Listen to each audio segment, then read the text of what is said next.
Welcome to Eye on Literature. This is Professor Michael Minassian podcasting from Broward College in Broward County, Florida.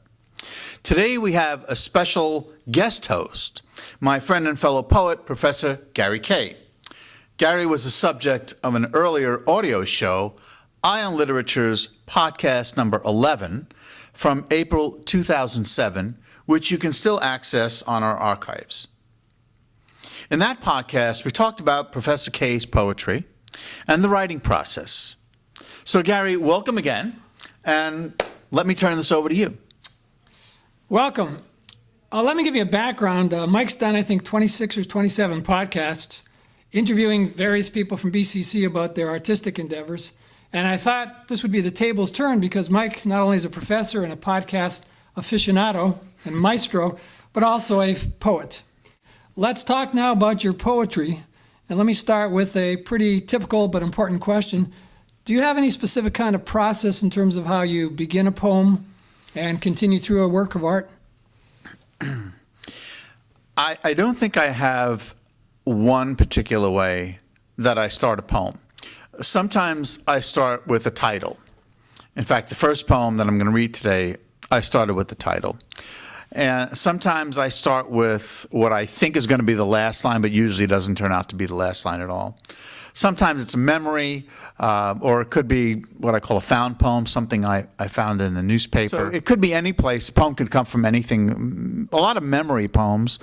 Something might happen, and I might jot it down in my journal. I spend a lot of time mining old journals because I find they're a good place to find material, and sometimes just a line or even a few words I've jotted down, not even a poem or not even an attempt at a line of poetry. So in other words, poetry comes from anywhere. There's a whole slew of places that I think poetry comes from. I think art comes from everywhere. Creativity comes from everywhere. It's not one particular place. I'd be hard-pressed to say that I write poetry in only one way, or I am inspired by poetry in only one way, or that I approach the process of writing poetry in only one way. I think it's a whole host of things that happens.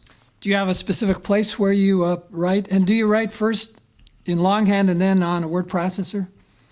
We're getting more to the mechanics here. Okay, well, let me answer the second question first, and that is, do I write in longhand or do I write directly on the computer? And I'd have to say both.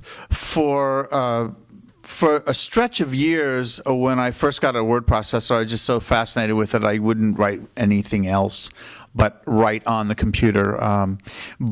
Then I switched back to writing longhand, and I think now I do a little bit of both. I probably tend to do my early drafts in longhand and then go back and do multiple revisions on the computer. But I could also, sometimes I'll start something on the computer as well. And as for a place that I write, I guess I write most often in my little home office. But years ago, I took a workshop with Julia Cameron, who wrote The Artist's Way and a lot of other good books. And I was in New Orleans at a literary conference here, and I took a workshop with her, and I spoke to her at length afterwards as well. And she said something to me. She said, you should have a lot of places where you feel safe to write. And so sometimes it'll be a spot in the park that I just like to go to, or it might be in my office or in my bedroom, or at the dining room table at home, or just some place that I feel comfortable. I really like that word that you said. You have to feel safe to write. Yeah, I think so, because you want to have that space, but I don't want to, and I tell my students the same thing, don't limit yourself to, I'm only going to write in one place, and if I can't write in that place, I'm not going to write. Well, then you're defeating yourself, and you're defeating the creative process. So why not be creative everywhere and anywhere that you can? Yeah, when the muse strikes, go, no matter where it strikes. One other question, the combination there, and you alluded to it. In terms of revision, typically how often do you revise? And also, at what point or how do you decide or know when a poem is finished? Okay. Tough questions, right? Tough. Yeah, I know. This is the question I'm always asking. That's right. And so now I got it right back. Serves you right.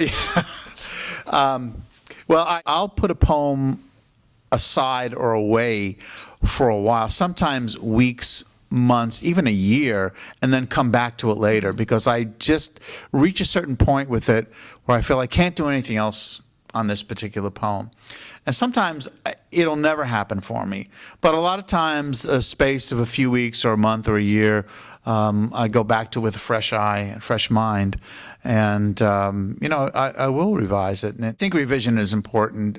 But again, it really depends on the poem. Sometimes, I've had the experience where I sat down and wrote a poem and it was done. It was finished. And I probably maybe changed a few punctuation marks, but that's about it. And then at other times, again, like this first poem that I'm going to read, I keep alluding to this. This poem took a long time and a lot of revisions before it was actually read. Let's start with the first poem then. Okay. This one, the title, as I said, the title came to me first. And maybe I should talk a little bit about the evolution of this poem. As I said, the title came to me first. And I had been reading a lot of Edgar Allan Poe, short stories and some of his critical writings also, and his poetry. And I was just fascinated by his life, I think, almost maybe more than what he was actually writing. And then I came up with the title, and this all started percolating in my mind. The poem originally was probably 2 or 3 times the length that it is now. And at one point I thought it was done, and then I put it aside for a couple of months, and I went back to it and I thought, this poem needs a lot of help. So I started cutting, and then I took the poem to a workshop out west. I was in Santa Fe, New Mexico, at a poetry workshop, I guess it was 1999. And finally I thought it was pretty much ready, and that's how the poem sort of got to be where it is today. It's called Crazy Jane Talks to Me, and I answer back. Crazy Jane talks to me every night in her low, husky voice. She gives good phone sex, electronic, photon, optic, fiber, head. I'm writing a new Edgar Allan Poe story. His heroines were always entombed, never buried, so they could walk again. Crazy Jane visits me and pounds on the door.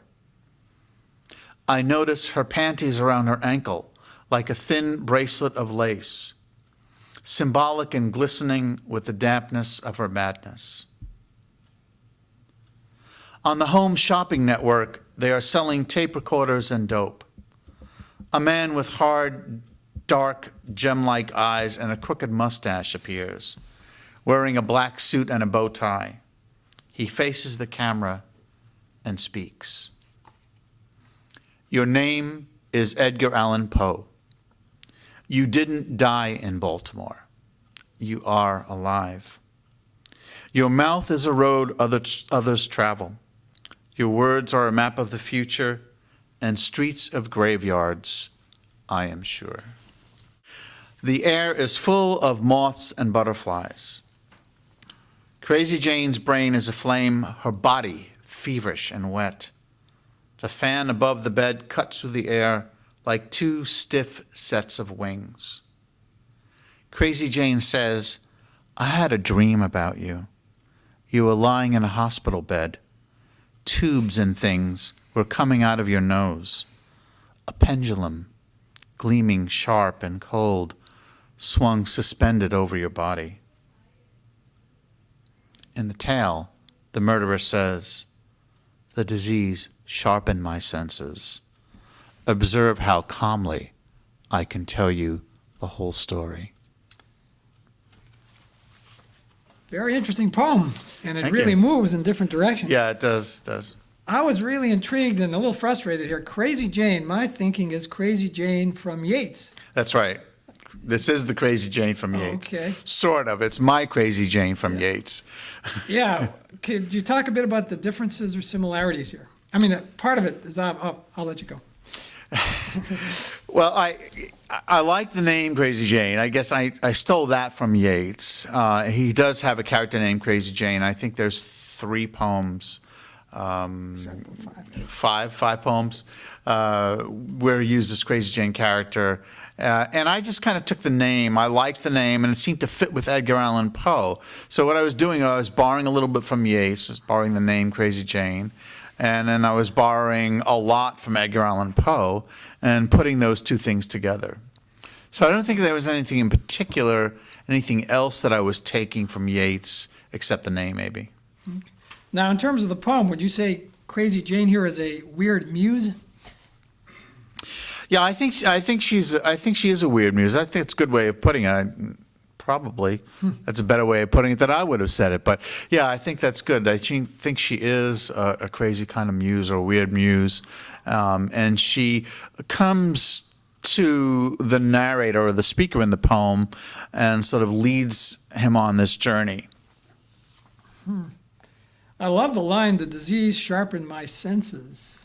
Well, that's right from That's Poe. from Poe, right? Yeah, that is from Poe. It's integrated in the poem here, right? Yeah, and actually there was a lot of discussion in the workshop that I mentioned about the placement of that last stanza, because originally it was appeared earlier in the poem, and then through the workshop process I put it at the end.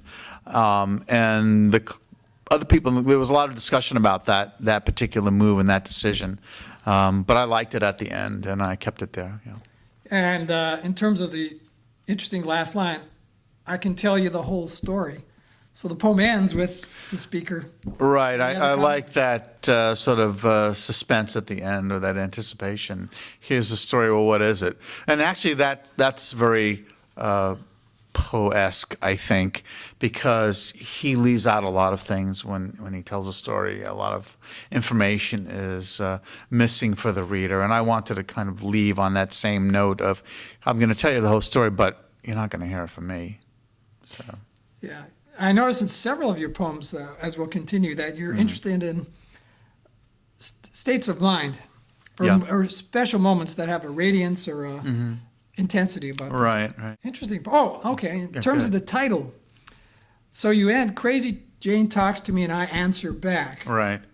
Okay. But clearly it's not just answering back to her. Right. I mean, how did that title come to you and you stayed with it, or did you choose another? That title, that was the original title. That's the first thing that came to me. For some reason, I was reading Yeats and I was reading Poe, for some reason, I started associating the name Crazy Jane with a friend of mine as well. And all that sort of merged together, as I said, and became the genesis for this poem. So, I just thought of something interesting here in terms of the answer back, a reciprocity. It's almost like you're taking her up on the challenge. Yeah, well, also, there's a lot of dialogue in the poem. So there's a lot of speaking, but it's not really. It sort of goes with the end of the poem where he says, "I'll tell you the whole story." There's back and forth, but there's not really. It's not really a dialogue. Isn't really happening here. These people aren't answering each other. They're just speaking. Yeah. You know, Well, that's the interesting part about the poem, and this is a poem that demands several readings just to follow it. I'm just wondering. Last point on this. I suspect there's another poem coming sooner or later, relating to this one. Well, there is a Crazy Jane poem in one of my own journals, which that one I abandoned at some point. But there probably will be another Crazy Jane poem. It won't be like this one, I don't think. But there will be another poem, and I think Crazy Jane will come back. She came back a few times for Yeats, and I think she's going to come back a few times for me as well. Yeah, I find in my poems and in so many of my friends' poems that a persona is such a wonderful way of really externalizing or discharging a lot of your emotion to that persona. And with that voice, you can go in places that you wouldn't normally. Yeah. So you may want to keep a hold of her. Right. Let's move to your next poem, which, by the way, is a different title from what I have.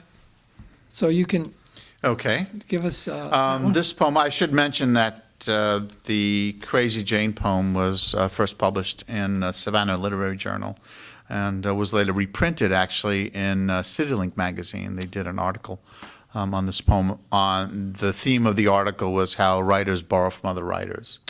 And obviously I borrowed from Yeats and from Edgar Allan Poe with that poem. This poem was recently published in the White Pelican Review in the fall of 2007.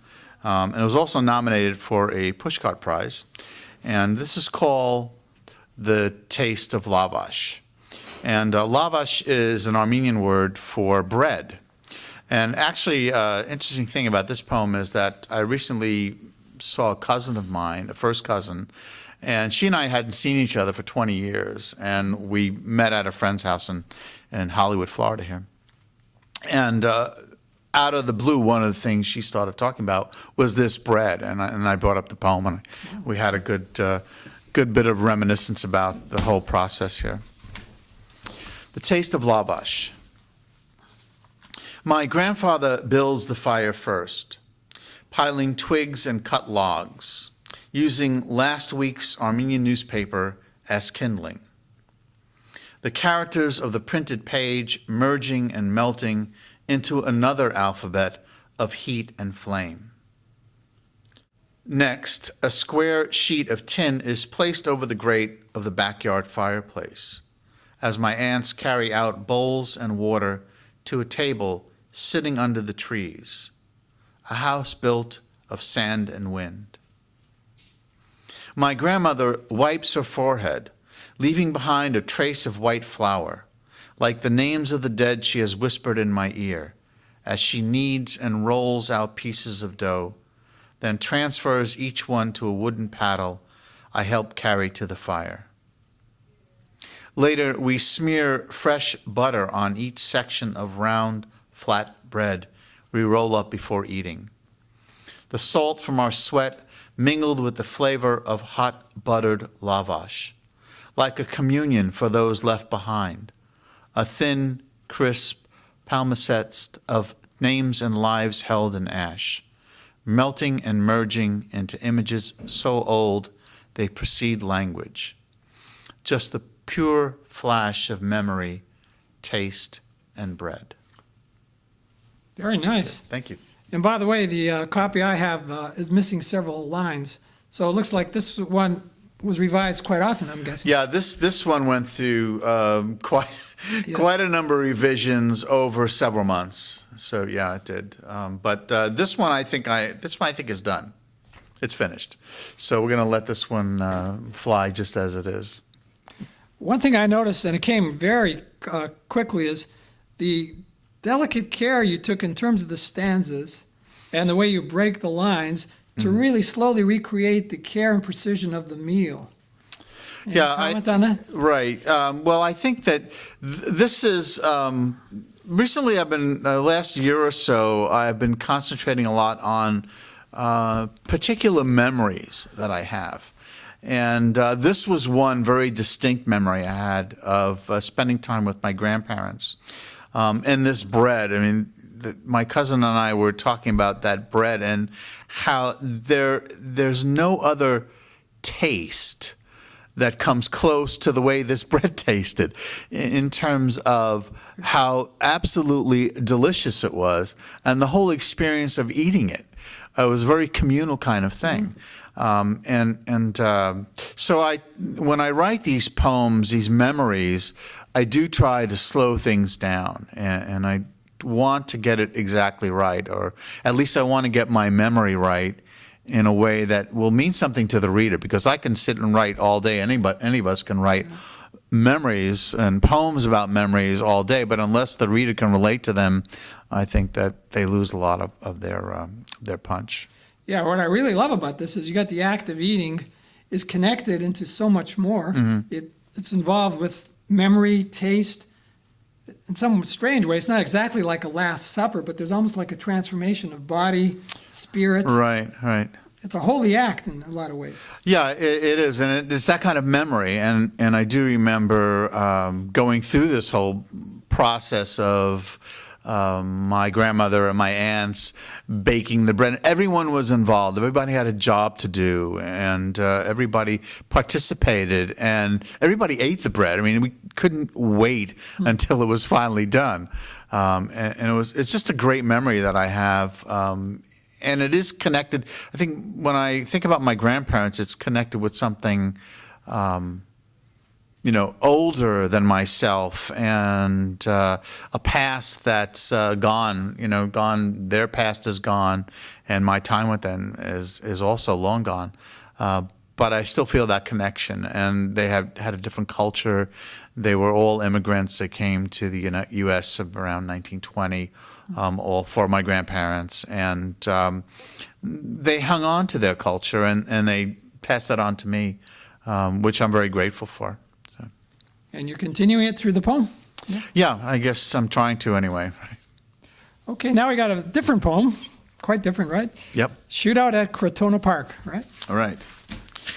Okay, actually, this is another one of these memory poems, but it's a memory that I have, and it's a memory. It's also about a memory that my mother has, and are two different memories of a single event. And I'll let the poem sort of speak for itself. This one, by the way, is published in the California Quarterly. Give them a plug. It's called Shootout at Crotona Park. One cool autumn day, dressed like a kinescope cowboy in white plastic boots and a black hop-along Cassidy hat, I walked with my mother along 3rd Avenue in the Bronx, holding her hand tight as we headed for Crotona Park. At the corner, we paused for the light to change as behemoth buses and Titanic trucks lumbered past, belching smoke to the clamor of automobile horns. Gripped in the fist of blustery air, I spun around to find my hat gone, tossed, then spun across the road amidst the onflowing traffic. When, like a waylaying outlaw, a car screeched to a halt, and the driver swooped up the hat, then drove off as my mother wailed at the disappearing hulk of metal. At least, that's how my mother always tells it. My memory too green to absorb the hat, theft, and car all at once, leaving me with a vague sense of once owning a black cowboy hat, and how it was jammed down so tight on my head that for one brief moment the wind lifted us both before the hat took flight, and I knew how it felt to beat gravity and leave the earth itself. Let's start off with the contrast of the two memories. Quite dramatically different. Any comments on that? Are you getting at your mother being over dramatic or something? I'm getting at my mother's memory, I guess, because sometimes and it's funny because my parents don't live together, and I'll ask my father about something that happened, and he'll just give me this look like that never happened. And then I'll ask my mother about it, and she'll have another version which is completely different from what I remember or what other people in the family remember. So it's kind of a play on that about the way people, reality is a construct of our minds, and everybody has a different construct of events and the past, and our perspective is different. So one thing can happen. It's the Rashomon effect. We look at something, we look at an event, and we all have a different perspective on it. So I guess that's part of the poem. And there was also this intriguing story because I don't remember. I remember the hat, and I remember it got blown off my head at some point, I think, because I was very young, probably around 5 years old. But I don't remember anything else. So I had to create the memory based on what my mother told me, which I guess she's right. I don't think she would make this up, but it was just trying to recall. I couldn't remember as hard as I tried. I couldn't remember this event, so I sort of built it around what she told me about what happened, and then I'm trying to think, well, what do I remember? Not much at all. So that's where it came from. I like structurally where you go because you move it down from the memory of your mother and you're really focusing on the buses and the atmosphere. Then you move it down, it crystallizes into this moment. Mm-hmm. And is there a paradox here in the idea that lifts you up for a brief moment, which gives you a sense of power? And also, is there a possibility of some loss of innocence? Well, I'm not sure about the loss of innocence because the hat just disappeared. You know, when you're a kid, your toys disappear. I mean, they do. Other kids take them, they break. You lose them, you drop them. Your sister or brother take them. Things happen. But the thing I do remember is I do remember taking walks with my mother in New York. We lived in New York until I was around 5 years old, and then we moved to New Jersey. And I do remember walking along the streets and how everything seems so huge. And that's one thing I wanted to get across. The cars seem giant, and the buses and the taxis and the trucks, and I was small, and everything just seemed to have this enormous scale. So I think I was moving from that giant landscape that I was moving in, that I could remember, to this particular moment that I didn't have much of a memory. So I was relying on my mother and then questioning her at the same time, questioning her memory, actually. Yeah, I like the way you fuse things with to absorb the hat, theft, and car all at once. So Yeah, I like the structure that you put into this moment, and it constructs something there. Because there was a lot to absorb, and for a kid, especially, how do you explain to a kid, a guy just stopped his car and stole your hat? How do you get that across? What is it? Doesn't make any sense to a kid, and so even if I could remember it, it wouldn't have made any sense to me at the time. Yeah, and the poem creates something in some ways even better. Another thing there is like how it felt to beat gravity and leave the earth itself. Mm-hmm. So there's almost a Peter Pan moment, or this idea of escape. Right. Well, it's something. Again, this is my own construct, and it's a fictional construct. Right. I don't think I left the earth. I don't remember what happened to the hat. I guess it blew off my head, and the guy picked it up. But it seemed to me that I wanted to take that moment and to superimpose something positive on it. That there was this absolute moment of freedom. That's what it is. You leave the earth, you're free. You beat gravity. How can you do that? And a kid can do that. That's right. Yeah. I can't do it anymore, but my 5-year-old self can do it. That's the poem, right? Yeah. Right and there. you notice how you got the hat is jammed down so tight on your head. Yeah. Well, continued good luck with your poetry and with your podcast, and I'm going to turn it over to you for your signature. Okay. Goodbye. Well, thanks a lot, and thank you very much. You're a great host, and I think we're going to have to bring you on more often to do some of the interviewing. I think you did a great job tonight. Okay, terrific. Well, that is the end of today's podcast, and I want to thank Gary, and also would like to thank Professor Bob Buford, who's filming this. This is Professor Michael Minassian, podcasting from Broward College in Broward County, Florida, reminding you to keep your eye on literature.